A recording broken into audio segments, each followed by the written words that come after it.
So, today let's talk about two scandals that have happened in our country, in Kenya. One is called the Finland education scandal. The other one is called the Londiani accident scandal.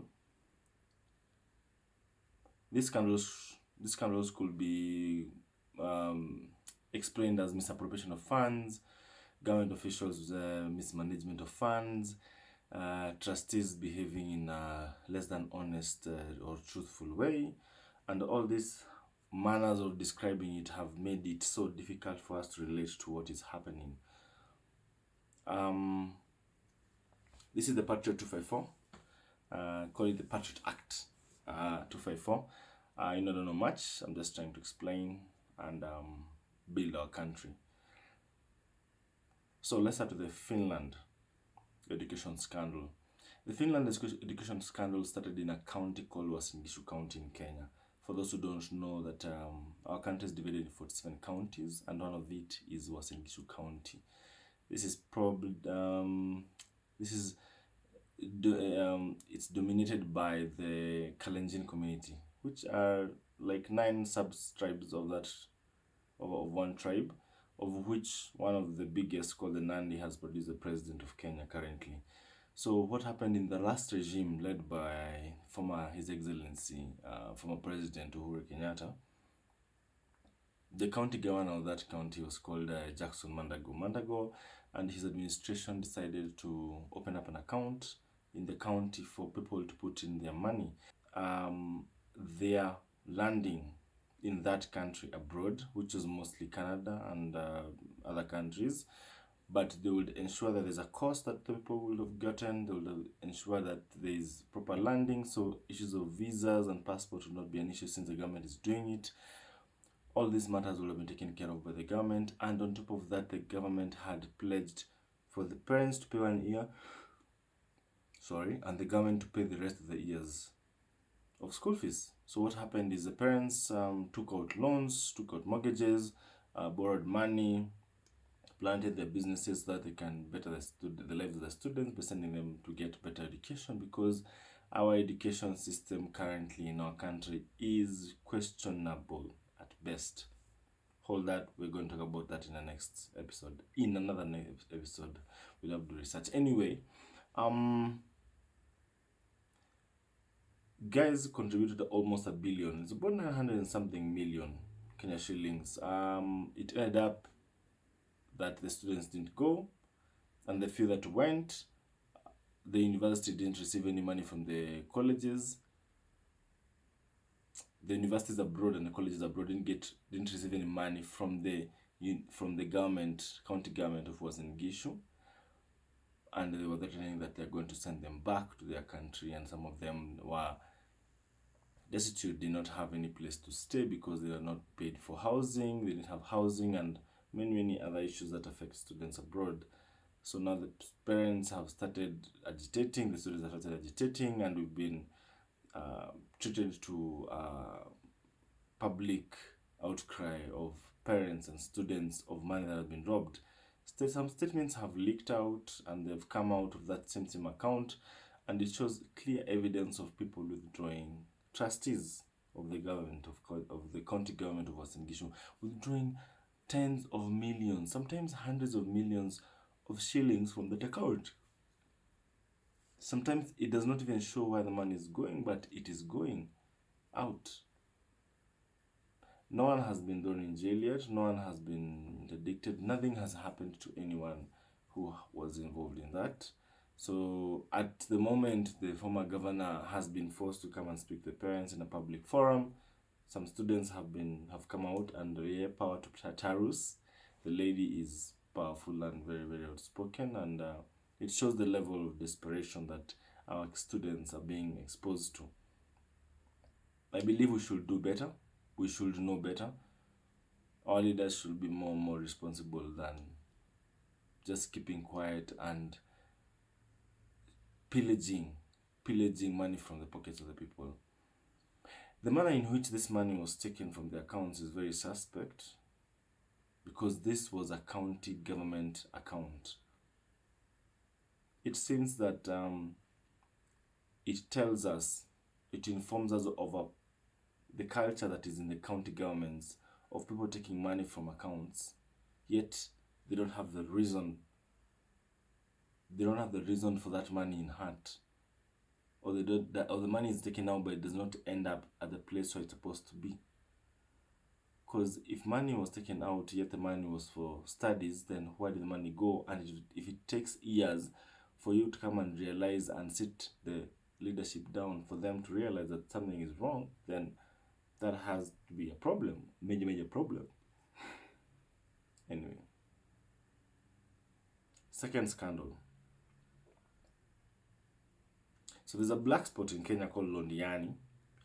Many cars get accidents there, and people perish, people die, and it has been the cause of so many deaths in this country. I don't know how the government through its agencies can assist in solving that issue, but it's a sore spot in our country.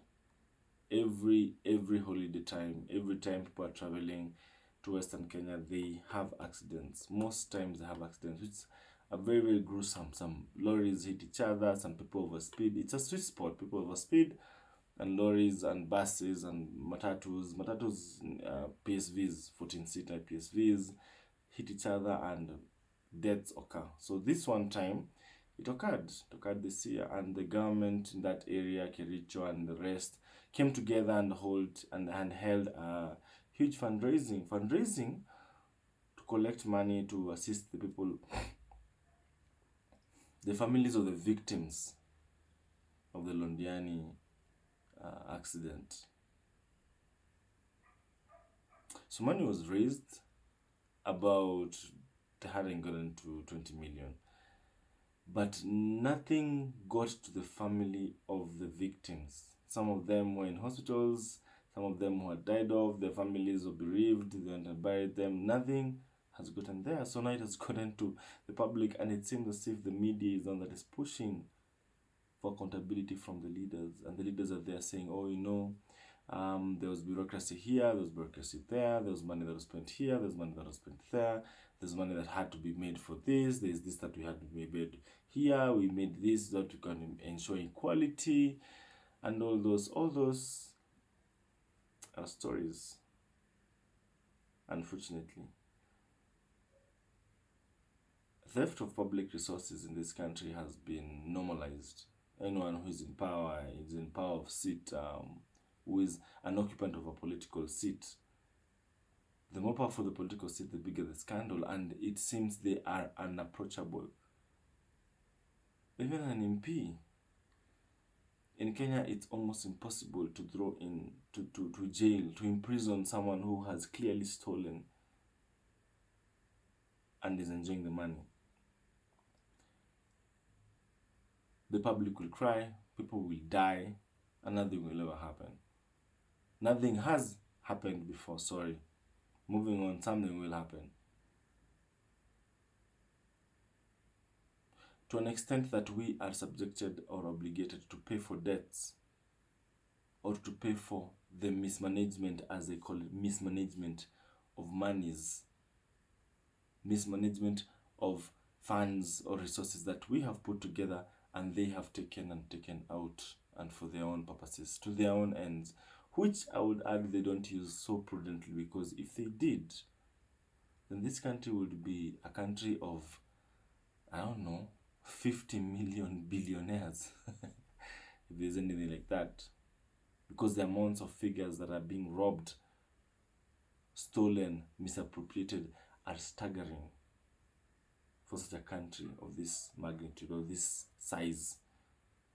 Our country as Kenya is, the economy, the GDP is smaller than Coca-Cola. I was surprised. There's a company out there whose CEO could manage Kenya better, and it would be a walk in the park, because he's used to managing more money than we all collectively have. This idea of public resources being stolen has become so common, such that now we have seen in the case of Finland education scandal, people can actually put money, not through taxes, not through levies or excess duties or parking fees or uh, rates, land rates, and all that. Not that. People can actually put in hard money, decide to participate in a private public partnership with the government, decide to put money in the government's hands. The government so provides some services for them to achieve a goal so that they can go out there and be more productive and give back to the same country, same government. But what happens is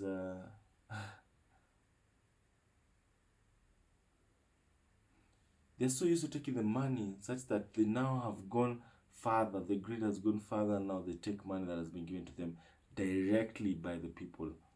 This grabbing mentality has become such a pandemic in our government, in our public life, in our society, such that Kenya is, you could say, most Kenyans say, but very, very badly. I would not even condone it, but people say that Kenya is a country of thieves.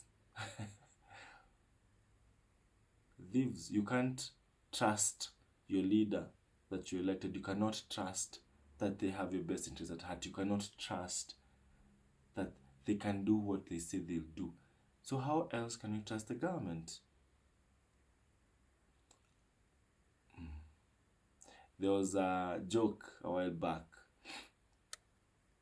which started from the day that Kalonzo Musyoka held a placard which had the pay bill number that you had to send money to support them to protest against the government in 2017, last election but one. So there was protests, blah blah blah blah blah. Raila Odinga, the runners up to the presidency, because Uhuru had won, decided that they're going to take this case even further to the courts, and they went to the Supreme Court. They say the Supreme Court is biased, they didn't participate, so now they wanted more money to go out to more courts. And how to propel this, they needed funds. So they asked people to send money to a certain pay bill. Then later on, something happened, goes as it always does. Raila Odinga, Right Honorable, went and had a handshake with His Excellency Uhuru Muigai Kenyatta, and we did not know, or the public was not looked in on how the funds in the pay bill were spent, or even further, what deal was made between him and the president then, because he was opposing. And that led to a period of political intrigue that we have never seen in this country. How the opposition leader was in government and the deputy president was now the opposition. And now a political analyst, a famous one, comes out and says it's actually the president who defected from his party. Anyway, I want to tell you a small story. I want to tell you a small story about a country that let this thing about government and public sector and politicians engaging in business and stealing and taking money from the public coffers run wild. I want to give you a story about a country that has and is still suffering from the effects of government greed and an endemic greed, a pandemic. And it's not so far away. It's not kilometers away. It's not so distant to imagine. It's not that it's in a different world. It is in a separate continent, but it is reachable.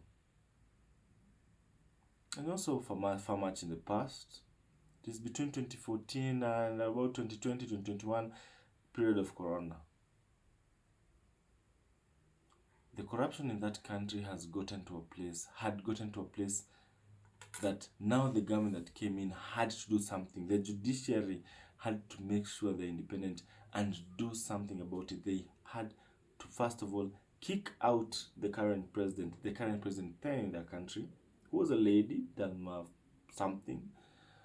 And imprisoned a former president, Lula da Silva, very, very famous, very, very popular, and went ahead to imprison about a third of the cabinet of the government officials who were serving in that government. This country, ladies and gentlemen, is none other but Brazil. Brazil, famous for football, not so famous for oil, or not so famous for corruption, but famous nonetheless. So what happened? There's a company called in the country. There's a company owned by the country, so it's a government entity, such like Safaricom, Telecom. You know how Kenya does scandals and plays around with such government-owned parastatals or institutions. So this country has a company called Petrobras that is engaged in drilling and mining oil in their country because they have oil. Petrobras advertises for tenders. The tenders are run by engineering companies. The engineering companies then go ahead and drill and build and do all that. So there was an elaborate plan to make a big city, a drilling area. So the city will be a mining city, and people will come there and work, live, and it will create a whole economic atmosphere in that area, which will employ and enrich so many of the Brazilians, because it's a very populous country, as you know.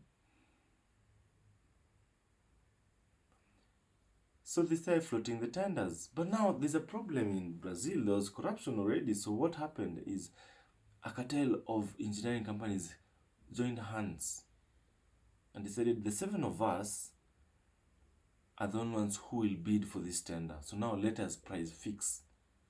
Instead of the tender being $6 billion, let's inflate it to 11 billion. Whichever of us wins will divide the profits with the rest. We'll give them something back. And actually, we can do the job together. So that's the first level of corruption. Second level of corruption. The Petrobras brass, or leaders or managers, or leaders, operations managers, knew about this plan. Everyone knew about it. Everyone was running it. Everyone was in on the take. So all they need is kickbacks from the companies. So the companies had to come up with fine ways, creative ways of giving the money, because they don't give the money in bags. They could not send the money back in bags and cash, because there's too much money that was being given out and too many people. So they had to come up with money laundering schemes for them to be able to launder money to politicians and into the leaders of Petrobras pockets. Petrobras, how it operates, is given the mandate by the politicians. The politicians come and go. So the politicians also were in on the take. They see something wrong and they tell Petrobras, I need also to be given some few millions or billions for whatever purpose. I have an election, I have that, I have this, I have that. If you give me this, if you ensure it gets to my accounts legally, I can use it as legal tender, then I will ensure that you guys run as you wish. Petrobras will run uninterrupted in that whole project. Sorry. Yeah. Vehicles passing. Anyway. So, Petrobras ended up also giving money, and because he could not give the money because it's a government account, the oil companies, the drilling companies, the engineering companies also figured out ways to be sending money to politicians and all that. So they had to ask for more money, inflate prices. Any project was inflated prices, and it was a money laundering scheme like no one has ever seen in this world. It ran so efficiently that no one knew. Oh, yes. A black market banker who was doing laundering services for other companies was caught. A trap was set up. He was running a car wash, and money was coming in, and then he was claiming that it's part of the sales, and it was going out. and was going out to other companies. So he had been suspected by police. They laid a stage, they realized, they came and caught him. When they caught him, they investigated, they gave him a deal so that he can get a later sentence, and he decided to play along. So when he did play along, he told them, when I do this, the country might fall. So be prepared. So he gave them the information of the money that he was sending and why he was sending it. And that is how the scandal blew up, and it was dubbed the car wash scandal. Very, very famous car wash scandal. Yani, these guys robbed the country of an excess of, I think, $14 billion in the span of 7 years. And that is the one that we know. The place they were supposed to go drill and build, and the hotels that were built there, the people who had bought land, the workers who came there, no one got anything. It is now a dead city. It is rotting because of the cases. The engineering companies were looped up into it. The executives of the engineering companies were looped up into it. The politicians in Brazil were indicted, and they are in it. Almost everyone is in it. From the former president who, promoted that current president. Lula da Silva had sponsored or promoted that current president at that time, Dalma, it's a Spanish name, please tell me, forgive me. That lady, he had promoted that lady to be president, so now everyone was blaming him, so he was thrown in because he was liable, and her herself lost the presidency. To date, investigations are still going on, and the result of that scandal is what pushed Bolsonaro to be the president of Brazil. So I keep seeing Kenya playing around with money that is meant for the public. We have heard about the Eurobond. We're going to discuss about it. Crazy. We've heard about scandals that have come and gone. NYS come and gone. Sugar scandal come and gone. The maize scandal come and gone. Is it Camry? Camry come and gone. And wow. All this is public money. This public money is ours, you and I. We work hard. We pay taxes. The money is put together. The parliament adds their own salary. The civil service adds their own salary. They get more money. And on top of all that, the same civil servants, same bureaucrats in government go and devise ways to come back the same coffers, same bank accounts that are owned by Kenyans, and take more money and not even deliver a thing. I don't know who cast us, but if they did, they're dead, and the curse is alive. We should talk about it. We should think about it. We should act on it. We should hold them accountable. This is our country. You and I. You and I.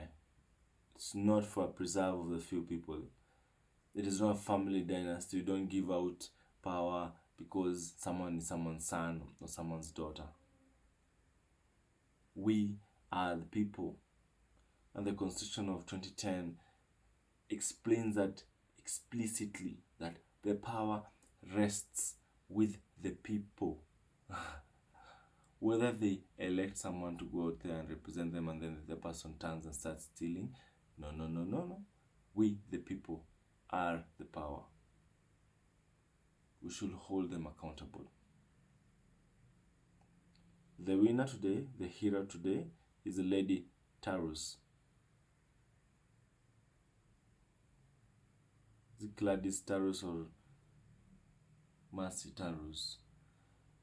She is our winner today because she stood up and told Mandago he was late in coming to the meeting first. How dare he steal money and come late? Whose money does he think he's taking? It is very interesting that if I go to the shop right now and steal a packet of milk, I could be killed very, very easily. The owner will rush after me and even cut me in pieces. The Buddha Buddha guys will stop and pounce on me. But when someone steals billions, they're celebrated. Very, very interesting. Anyway, this is a Patriot 254. I don't know much, but I'm doing my best.